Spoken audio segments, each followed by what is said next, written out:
เลยนะ โอ้ค่อยแกะขาอ่อนแล้ว บ่เป็นหยังแม่โบจะเคยมันบ่ได้เป็นหยัง บ่ได้เป็นหยังขี่ ตอนนี้กำลังขี่กระเซ้าขึ้นไปอัน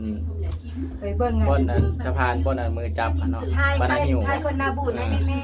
อันนี้มันกระเซ้ากำลังขึ้นเนาะ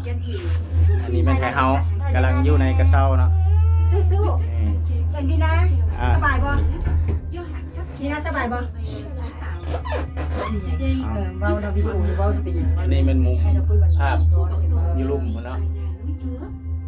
มีคนบางคนหน้ากำลังจะ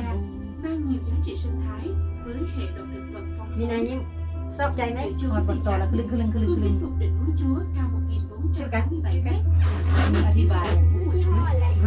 อ๋อหุ่นอันนี้กำลังขึ้นไปยังบ่ฮอดเนาะกำลังขึ้นบ่ฮู้สิว่าสิไปหยุดอยู่ไสเนาะขึ้นไปติ๊ก ขี่ชิงซ่าใช่ไหม ๆอ่า เป็นเท่าเป็นเท่า เอาผู้ใดตกใจบ่เหลียวเด้อ แต่หน้ามาขี้อย่าง จุ นี้ ดเดียวเนาะ2-3 จุด หลายจุด ได้ผลหลายได้ ฝุ่นอันนั้นมันอีกจุดหนึงเนาะ ทางลงบ่จะเป็นทางลงบ่ ก็ลง